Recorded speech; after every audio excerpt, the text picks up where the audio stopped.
오늘도 우리에게 부흥의 영으로 충만케 하시는 성령의 역사가 영광 가운데 우리에게 함께할 줄로 믿습니다. 2022년 새해가 밝았습니다. 임마누엘 하나님께서 여전히 우리와 함께 동행하시고 2022년 한 해도 승리케 하실 줄로 믿습니다. 정신위생에 대한 세계적인 석학이고 전문가인 데이비드 핑크 박사가 안정을 위한 네 박자 균형이라는 논문을 썼습니다. 이분은 우리의 삶 속에 정신적인 안정을 균형을 잡게 하는 네 가지 요소를 얘기하고 있는데, 사실 우리에게 절실히 필요한 것이 정신적인 안정이기도 하죠. 정치적, 경제적, 사회적 안정도 필요하지만 가만히 보면 개인의 안정이 있지 않고는 이 모든 게 가능하지 않는 거예요. 그래서 개인의 이 정신적인 안정이 필요한데 네 가지가 중요하다고 얘기해요. 첫 번째는 일, 워크를 얘기합니다. 그리고 두 번째는 놀이, 플레이를 얘기합니다. 그리고 세 번째는 사랑, 러브를 얘기하는데 네 번째가 참 중요합니다. 바로 예배, 워십을 얘기해요. 이분은 목사도 아니고 성직자도 아니에요. 그런데 의사요 학자인 이분이 인간을 정신적으로 안정시키는 네 가지 요소, 바로 일과 놀이와 사랑, 일반적으로 여기까지는 괜찮은데 예배가 중요하게 들어간 거예요. 다시 말하면 하나님과 인간의 관계가 온전히 설정되지 않으면 나머지 세 가지도 우리에게 안정을 줄 수 없다는 거예요. 여러분, 소망하기는 2022년 새해를 주신 하나님께 감사하며 드리는 이 신년 첫 주 예배를 통해서 우리의 심령의 안정이 찾아지는, 그리고 삶의 안정이 누려지는 은혜가 있길 주의 이름으로 축원합니다. 1월은 복음의 달입니다. 올해 표어가 복음의 삶으로 세상을 비추는 교회입니다. 세상을 비추기 위해서 먼저 우리가 해야 될 일이 있는데, 그것은 바로 복음이 무엇인지를 아는 것이에요. 새해를 시작하는 이 시간, 우리에게 복음이 무엇인지 한 달 동안 우리가 함께 말씀을 통해 살펴볼 텐데, 오늘 본문을 통해서 먼저 복음이 우리에게 어떤 것이 복음인지 함께 살펴보려고 합니다. 우선 첫 번째는 하나님이 창조주이심이 우리에게 복입니다. 복음은 좋은 소식, 복된 소식을 말하죠. 성경을 딱 펼쳐놓고 제일 첫 만나게 되는 구절은 바로 하나님이 창조주시라는 거예요. 다시 말하면 하나님이 창조주이신 것이 우리에게 좋은 소식인 거예요. 창세기 1장 1절에 태초에 하나님이 천지를 창조하시니라. 신앙이 출발해야 될 가장 중요한 출발점, 그것은 다름이 아니라 하나님이 창조주이시라는 것을 믿는 것이에요. 사도들의 신앙 고백 전승, 이것이 바로 사도신경인데, 나는 전능하신 아버지 하나님, 천지의 창조주를 믿습니다, 이렇게 시작을 합니다. 그러니까 모든 그리스도인들이 바로 이 진리를 믿음으로 고백하지 않고는 결코 신앙의 한 걸음을 뗄 수 없다는 거예요. 하나님은 천지를 창조하신 창조주 하나님인 것을 여러분 믿으시길 바랍니다. 아이작 뉴턴이라는 분이 계세요. 영국 캠브리지의 천재라고 불려졌고, 이 광학, 천문학에 대한 굉장한 지식을 가지신 분입니다. 물리학자이기도 하고 천문학자이기도 하고 수학자이기도 하고, 근데 이론 과학의 선구자로 미분, 접분 이런 거를 발견하신 분이에요. 우리가 잘 알기로는 사과 떨어지는 걸 보고 만유인력의 법칙이 있구나, 이걸 발견한 분이 바로 이 뉴턴입니다. 근데 이분이 독실한 기독교 신자였고, 그가 그의 유명한 저서인 자연철학의 수학적 원리라는 책에서 우주의 정의를 이렇게 내렸어요. 천체는 태양, 행성, 해성 등으로 매우 아름답게 이루어져 있는데, 이것은 지성을 갖춘 절대자의 의도와 계획이 있었기 때문에 존재하게 된 것이고, 존재하게 되었다고 말할 수밖에 없다. 지극한 하나님은 영원 무궁 완전하신 분이시다. 최첨단 과학체계, 지금 이렇게 고백되어 있는 거예요. 뉴턴은 천체에 대해서 너무 잘 알고 있었고, 우주가 갑자기 어느 날 뻥 하고 터진 게 아니라 지극히 지혜로우신 분이 설계해서 만든 것이다 라고 얘기하고 있는 거예요. 뉴턴에 관해서 재미있는 일화가 있어요. 뉴턴이 천체에 대한 모형을 아주 정교하게 만들었어요. 지구를 비롯해서 태양계와 은하계를 쫙 이렇게 행성을 쫙 만들어 놓고 전시를 해놨는데 집에 방문하는 이 지식인 친구들이 이걸 보고 이렇게 질문하는 거예요. 야, 이거 정말 잘 만들었는데 누구 작품이지? 그러면 뉴턴이 그것에 대한 대답을 이렇게 한다고 그래요. 우연히 저절로 생겼지. 아이, 농담하지 말고 이거 정말 만든 사람이 누군지 좀 가르쳐줘. 그러면 이렇게 대답하는 거예요. 모형에 불과한 이것도 반드시 누가 만들었을 것이라고 생각하면서 어째 이 모형보다 진품인 천지 만물은 우연히 생겼다고 말하고 있습니까? 천지 만물이야말로 정말 지혜로운 분이 만드신 것 아니겠습니까? 뉴턴은 이런 방법으로 창조주 하나님을 소개했다고 해요. 세상이 우연히 만들어진 게 아니라 절대적인 지혜자가 창조하셨다는 것, 그 자체가 우리에게는 소망의 소식입니다. 왜냐하면 목적도 없이 우연히 저절로 생겨났다면 우리는 의미 없이 이 땅에 우연히 생긴 존재일 수밖에 없고, 그것은 삶의 목적이 없는 우연한 존재라는 거예요. 그러나 하나님이 천지 만물을 창조하실 때 인간도 지으셨다는 말은 절대 지혜자인 그분이 목적을 갖고 의미 있게 지혜롭게 설계하고 만드셨다는 말이고, 이 말은 우리의 삶에 목적이 있는 필연적인 존재라는 것을 말해주는 거예요. 그만큼 지혜로우신 하나님이 지으셨기 때문에 인간은 가치 있는 존재다라고 말씀하고 있는 거죠. 그런데 중요한 것은 천지를 창조하신 하나님이 인간을 짓때 하나님의 형상을 따라 하나님의 모양대로 인간을 지으셨다는 거예요. 하나님 닮은 꼴로 지어놓으시고 지으신 세상을 관리할 수 있도록 그렇게 사명을 주신 거죠. 우리가 너무나도 잘 알듯이 아담과 하와는 그 하나님의 말씀을 불순종함으로 하나님과의 관계가 깨어져 버리게 되고, 결국은 주님이 지으신 세상을 맡아서 주관하라, 다스리라 하는 그 말씀대로 순종하지 못하고 세상을 파괴해 버렸어요. 결국 인생은 죄와 저주 아래서 고통하고 아파하고 처절하게 삶을 살아야 내야 되는 그런 인생이 되고 말았어요. 그런데 왜 이 시점에서 하나님이 창조주이신 것이 우리에게 좋은 소식일까요?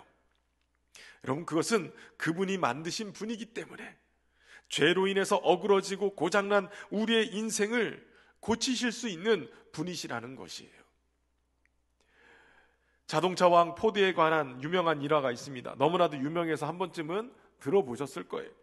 어느 자동차 정비사가 여행 도중에 차가 고장나서 고생을 하고 있었어요. 스스로 자동차에 대해서 뭐든지 잘 알고 있고 고칠 수 있다라고 생각했던 이 사람은 이 고장난 차를 붙들고 몇 시간이고 끙끙대면서 이 차를 고치려고 노력을 했어요. 그런데 고칠 수가 없었어요. 그때 차를 몰고 가던 어떤 신사가 차를 멈추고 다가와서 이렇게 얘기하는 거예요. 제가 좀 도와줄까요? 정비사가 묵뚝뚝하게 대답합니다. 나는 차 정비사요. 내가 1급 자격증 가지고 있는 사람입니다. 그런데 여기저기 만져봤지만 아무리 손을 대도 고칠 수가 없는 거예요. 그것을 지켜보던 이 노신사가 재차 묻습니다. 제가 좀 도와드릴까요?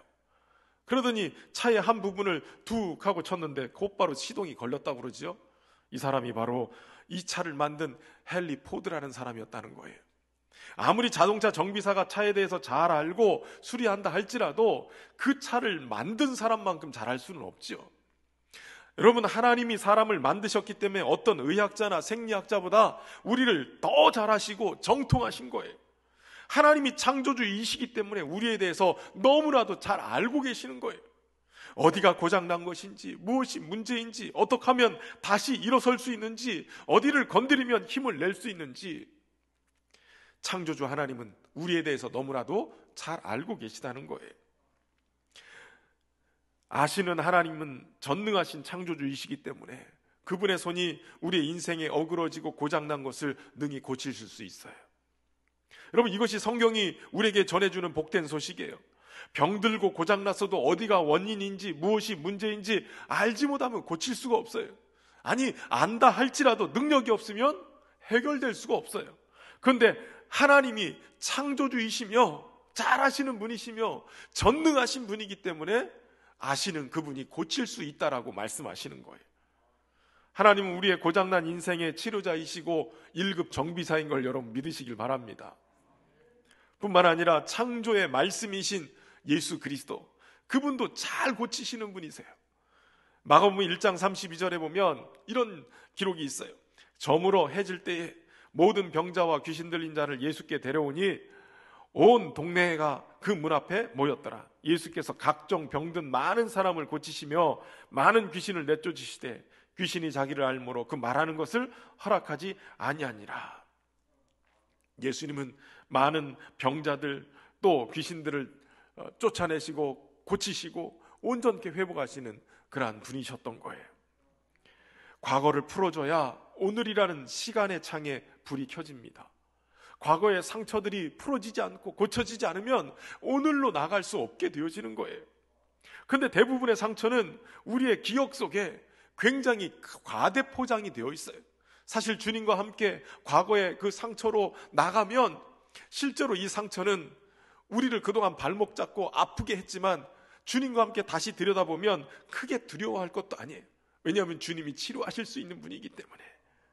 그리고 자세히 들여다보면 이 상처가 우리에게 힘들게 하고 어렵게 하는 그러한 것들만 있는 게 아니라 도리어 이것이 우리를 건강하게 만들고 도리어 이것이 우리의 발전을 만들어내는 좋은 것들이 있는 것을 깨닫게 되어져요. 이규원 목사님은 그래서 상처라는 이름 대신에 그것을 축복이다라고 부르자는 거예요. 상처가 얼마든지 축복이 될 수 있기 때문에 나무의 상처에서 새순이 돋아나고 부러진 뼈가 더 강해지듯이 또 아이들이 아프고 나면 더 훨씬 훌쩍 크든지 새가 날개의 상처를 치유하기 위해서 오래 웅크리고 있지만 그 다음에는 더 높이 난다고 하는 거예요. 그러니까 우리의 상처가 도리어 우리에게 축복이 될 수 있는 거예요. 내 상처를 조금이라도 알아주는 사람이 있다는 것만으로도 우리는 힘을 얻고 위로를 받고 다시 일어설 수 있게 되어지죠. 황량한 세상에서 마음을 따뜻하게 해줄 이 작은 희망의 불씨 같은 것들이 때로는 사람을 통해서 우리에게 전달되기도 해요.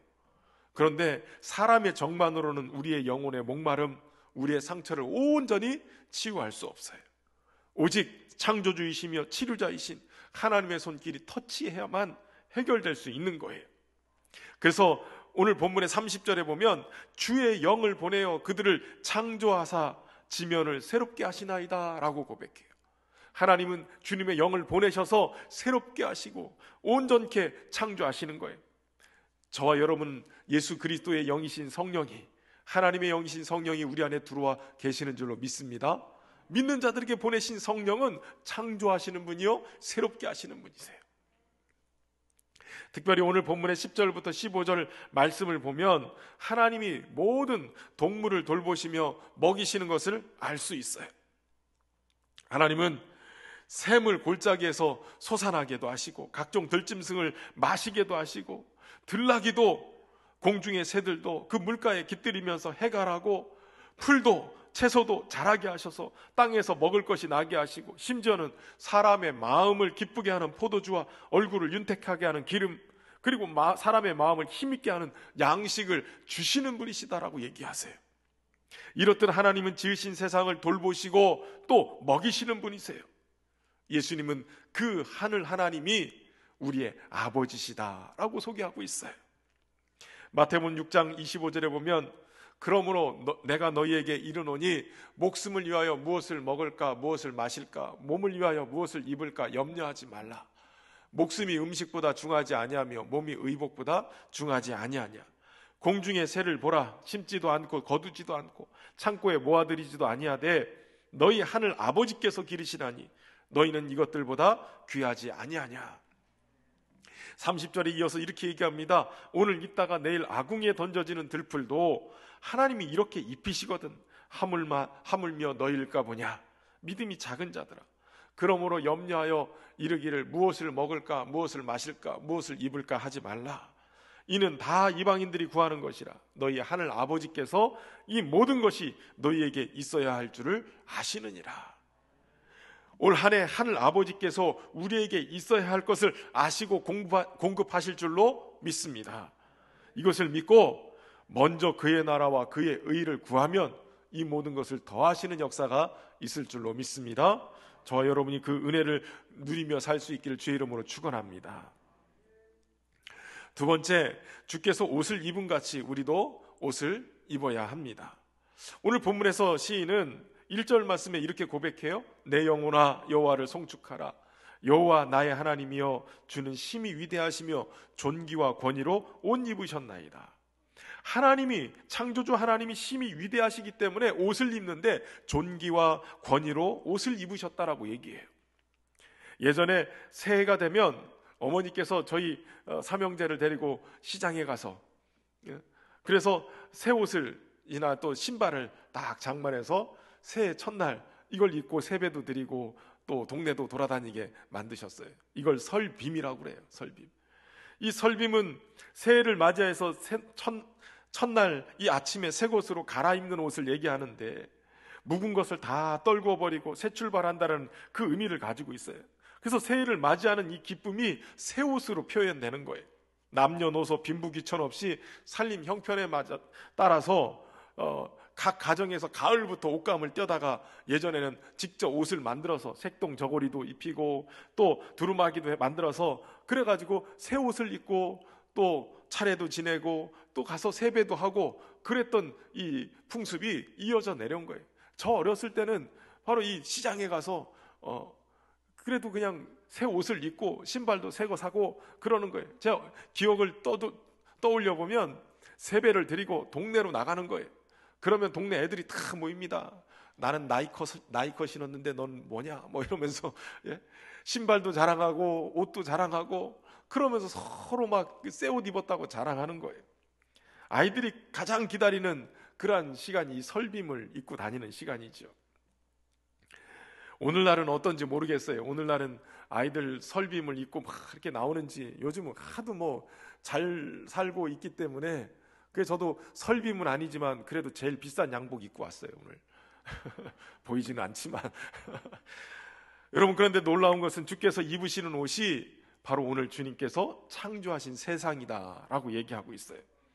2절부터 보면 주께서 옷을 입음같이 빛을 입으시며 하늘을 휘장같이 치시며 물에 자기 누각에 들보를 얹으시며 구름으로 자기 수레를 삼으시고 바람 날개로 다니시며 바람을 자기 사신으로 삼으시고 불꽃으로 자기 사역자를 삼으시며 땅에 기초를 놓으사 영원히 흔들리지 아니하게 하셨나이다. 옷으로 덮음같이 주께서 땅을 깊은 바다로 덮으시매라고 얘기하고 있어요. 그러니까 주님이 존귀와 영광으로 옷을 입으시는데 그 존귀와 영광이 어디 속에 있냐면 세상 속에 있는 거예요. 주님이 지으신 세상을 그렇게 옷 입고 계시다는 거예요. 그래서 사도 바울은 로마서 1장 20절에 이렇게 고백합니다. 창세로부터 그의 보이지 아니하는 것들 곧 그의 영원하신 능력과 신성이 그가 만드신 만물에 분명히 보여 알려졌나니 그러므로 그들이 핑계하지 못할지니라. 자연 만물을 보면 그 속에 하나님이 보이는 거예요. 왜냐하면 하나님이 세상을 옷 입고 계시는 거예요. 지으신 창조의 세상을 주님이 능력과 신성으로 만드신 그 세상을 주님이 그 속에 함께 하고 계시는 거예요. 그래서 하나님이 안 계시다라고 얘기할 수 없게 핑계치 못하게 만드시는 거예요. 주께서 창조하신 세상은 주님 중심으로 돌아가고 있어요. 주님의 영광 가운데 그것을 입고 계시기 때문에 그래요. 그러므로 우리의 믿음의 눈이 떠져서 만물을 옷 입고 계시는 주님을 바라볼 수 있는 믿음의 눈이 떠지기를 주의 이름으로 축원합니다. 하나님이 이렇게 옷을 영광 가운데 입고 계시는 것처럼 우리 믿는 자들도 입어야 될 옷이 있다고 얘기해요. 우선은 첫 번째, 예수 그리스도로 옷 입어야 돼요. 로마서 13장 14절에 오직 주 예수 그리스도로 옷 입고 정욕을 위하여 육신의 일을 도모하지 말라. 두 번째는 사랑받는 자처럼 아름다운 성품의 옷을 입어야 해요. 골로새서 3장 12절에 그러므로 너희는 하나님이 택하사 거룩하고 사랑받는 자처럼 긍휼과 자비와 겸손과 온유와 오래 참음을 옷 입으라고 말씀하세요. 세 번째는 거룩으로 지은 새 사람의 옷을 입어야 한다고 그래요. 에베소서 4장 24절에 하나님을 따라 의와 진리의 거룩함으로 지으심을 받은 새 사람을 입으라. 마지막 네 번째는 빛의 갑옷을 입으라고 그래요. 로마서 13장 12절 밤이 깊고 낮이 가까웠으니 그러므로 우리가 어둠의 일을 벗고 빛의 갑옷을 입자.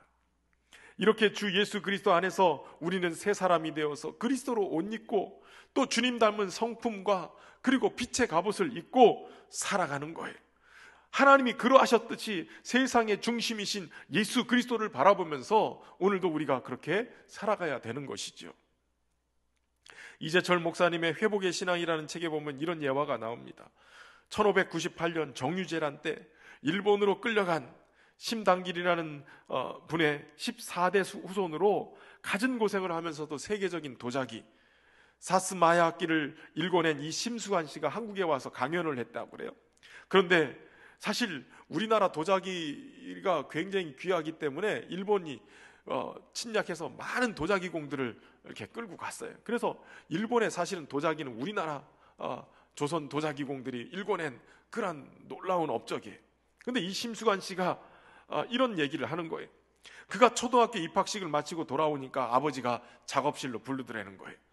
그리고 물레 위에 이 고령토 진흙 한 덩어리를 놓고 그 물레 한가운데 그 진흙 위에 바늘 하나를 탁 꽂아 놓더랍니다. 그리고 물레를 돌리면서 이 어린 심수관에게 물었어요. 이걸 보고 뭘 느끼느냐? 한참을 쳐다보던 이 심수관이 돌아가는 물레 중심에 움직이지 않는 바늘이 보입니다. 잘 보았다. 돌아가는 이 물레 중심에 움직이지 않는 중심, 앞으로 네가 추구해야 될 인생이다. 이렇게 말씀하시더래요. 그때는 그 말을 잘못 알아들었대요. 아버지로부터 이 도공의 삶을 이어받았을 때 이 말이 끊임없이 기술을 연마하라는 그러한 의미로 받아들였다는 거예요. 근데 나이가 먹어서 노인이 되고 지금 와서 그 말 뜻을 가만히 돌아보니까 그 말 뜻은 이런 뜻이라는 거예요. 비록 일본 땅에 와서 일본 말을 하면서 살아가지만 조선 도공의 얼을 이어받은 조선인의 얼, 네가 가지고 있는 조선인의 손가락, 그것으로 조선인만이 빚어낼 수 있는 이 도예품을 만들어야 이 땅에서 살아남을 수 있다라는 뜻이더라는 거예요. 여러분, 그리스도인들은 돌아가는 세상의 물레 속에서 움직이지 않는 진리의 중심을 바라볼 수 있는 자여야 해요. 물레의 가장다리는 언제든지 돌아가요. 그러나 그 한가운데 진리의 바늘은 불변하고 움직이지 않는 거예요. 그러니까 우리가 진리이신 예수 그리스도를 바라보고 우리의 믿음을 살아내면, 예수 그리스도로 옷 입고 빛의 갑옷을 입고 예수님으로 살아내면 오늘 하나님의 영광을 우리 가운데 두시고 그 은혜 안에 살게 될 줄로 믿습니다. 그렇게 살기 위해서 오직 주님 바라보면서 열심히 표대를 향해서 다름질하는 우리 모두가 되기를 주의 이름으로 축원합니다. 마지막 세 번째는 하나님은 세상의 모든 경계를 정하시고 다스린다는 것이에요. 오늘 본문의 6절 후반부부터 보면 주께서 세상을 다스리시고 계심을 알 수 있어요. 물이 산들 위로 올랐으나 솟아올랐으나 주께서 꾸짖으시니 물은 도망하며 주의 우레소리로 말미암아 빨리 가며 주께서 그들 위에 정하여 두신 곳으로 흘러갔고 산은 오르고 골짜기는 내려갔나이다. 주께서 물의 경계를 정하여 넘치지 못하게 하시며 다시 돌아와 땅을 덮지 못하게 하셨나이다. 여러분, 창조주 하나님은 세상의 모든 경계를 정해주세요.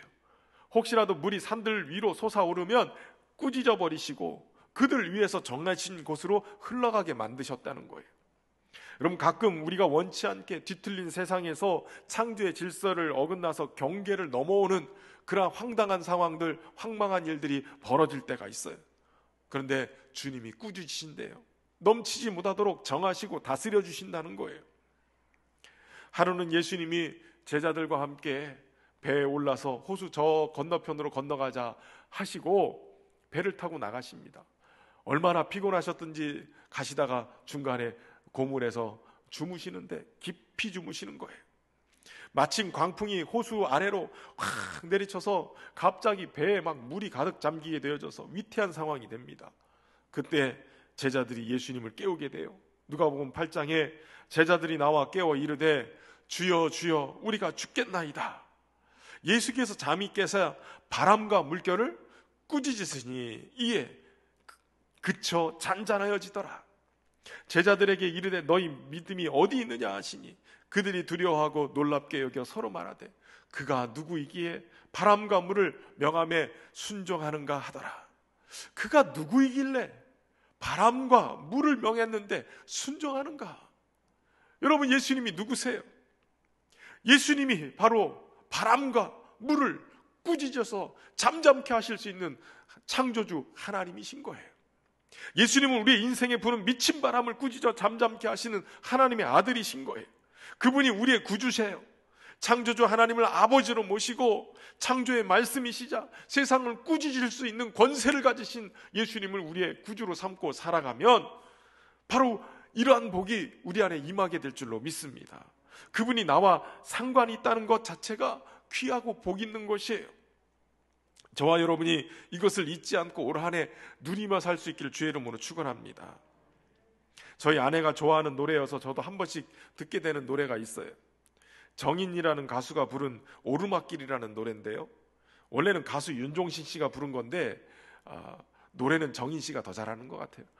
그래서 이 정인 씨의 노래가 얼마 전에 그 연말에 어떤 프로그램에서 이렇게 노래가 나오는데 저희 집 사람들이 함께 쳐다보고 같이 이렇게 그 음악을 감상하는데, 가사가 이렇게 자막이 쭉 나오고 노래가 흘러나오는데 마치 제 머릿속에 한 영상이 딱 필름이 돌아가는 거예요. 그러면서 이 노래 말이 꼭 예수님이 저에게 말씀하시는 것처럼 들려지는 거예요. 잠시 노래 가사를, 제가 노래를 불러드리면 제일 좋은데 가사를 읽어드릴게요. 이제부터 웃음기 사라질 거야. 가파른 이 길을 좀 봐. 그래, 오르기 전에 미소를 기억해 두자. 오랫동안 못 볼지 몰라. 완만했던 우리가 지나온 길엔 달콤한 사랑의 향기, 이제 끈적이는 땀, 거칠게 내쉬는 숨이 우리 유일한 대화일지 몰라. 한 걸음, 이제 한 걸음일 뿐 아득한 젖끝은 보지 마. 평온했던 길처럼 계속 나를 바라봐줘. 그러면 난 견디겠어. 사랑해, 이 길 함께 가는 그대, 굳이 고된 나를 택한 그대여. 가끔 바람이 불 때만 저 먼 풍경을 바라봐. 올라온 만큼 아름다운 우리 길 기억해. 혹시 우리 손 놓쳐도 절대 당황하고 헤매지 마요. 더 이상 오를 곳 없는 그곳은 넓지 않아서 우린 결국에 만나 오른다면.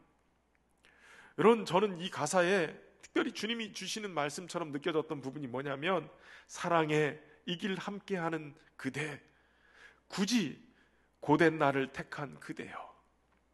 마치 주님이 저한테 주시는 말씀 같았어요. 사랑한다. 이 길 함께 가서 참 고맙다. 굳이 십자가의 길, 주의 종의 길, 참 어렵지만 이 길을 택한 너 참 고맙다. 이렇게 말씀하시는 것처럼 느껴졌어요. 그리고 혹시라도 우리가 가다가 손을 놓쳐도 절대 당황하거나 헤매지 말라는 거예요. 더 이상 오를 곳이 없는 그곳은 넓지 않아서 결국에는 만난다는 거예요. 오르기만 한다면. 여러분, 주님은 평생 우리를 떠나지 않으시고 주님의 강한 손은 절대로 우리를 놓지 않으세요. 그런데 어떤 때 보면 주님은 안 놓으시는데 내가 놓치거나 주님이 나를 놓쳤다라고 생각하는 착각에 빠질 때가 있어요. 인생의 어려움이 찾아오고 고난이 찾아올 때 마치 주님이 내 손을 놓으신 것처럼 느껴질 때가 있어요. 그런데 주님은 절대 당황하거나 헤매지 말라는 거예요.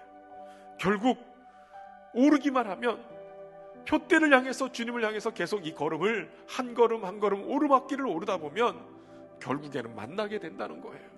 깨닫게 되는 거예요. 여러분, 저와 여러분은 보이지 않는 주님의 손이지만 주님이 붙들고 계세요. 지치고 힘들지만 굳이 이 길을 함께 걷는 우리 모두에게 주님이 요청하세요. 나와 함께 가자.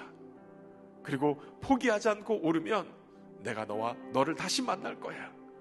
오늘 올해 주님과 함께 이 길을 올라서 승리하는 한 해가 되기를 주의 이름으로 축원합니다. 함께 찬양하며 주님 앞에 나가겠습니다.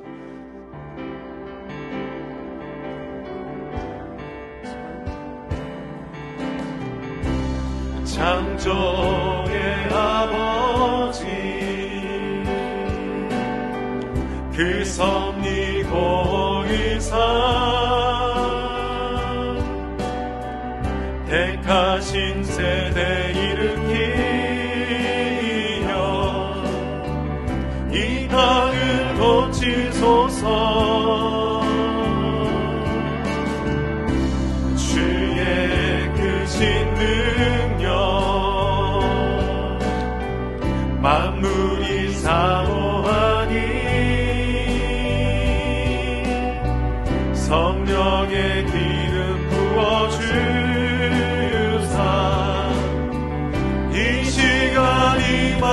주옵소서. 주 영광 여기 임하사 열방향에 빛이 비추소서. 주의 얼굴 구할 때 주의 양비 머무소서. 열방의 통치자 열방의 통치자 세상이 보리라 세상이 보리라. 신실한 주의 약속으로 신실한 주의 약속이 교회는 승리하리 교회는 승리하리. 우리를 돌아보사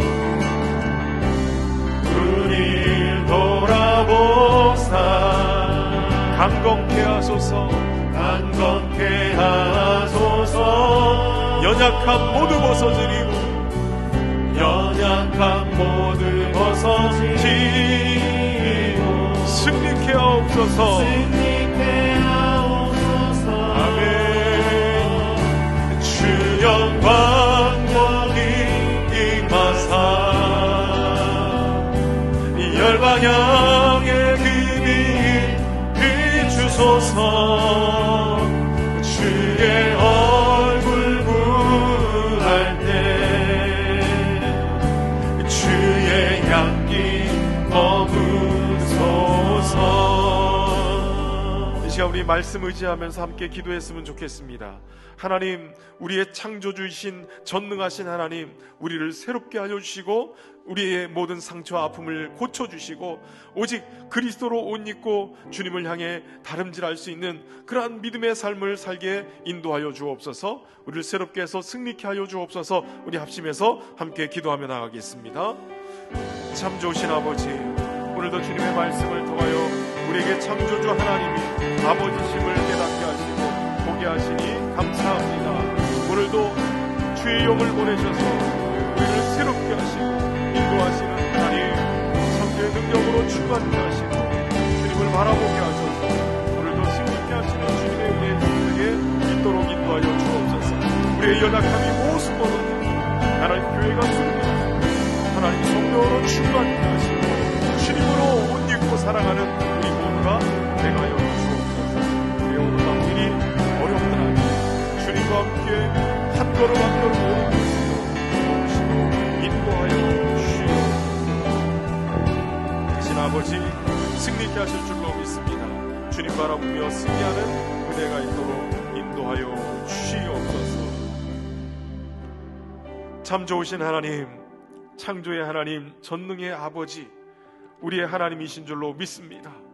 주의 영을 보내셔서 오늘도 창조하시고 새롭게 하시는 주님, 새해를 주신 주님께서 우리의 상처와 아픔과 우리의 병듦과 우리의 연약함을 치료하시고 우리의 인생 속에 부는 미친 바람을 꾸짖어 잠잠케 하시는 능력의 주님인 것을 믿습니다.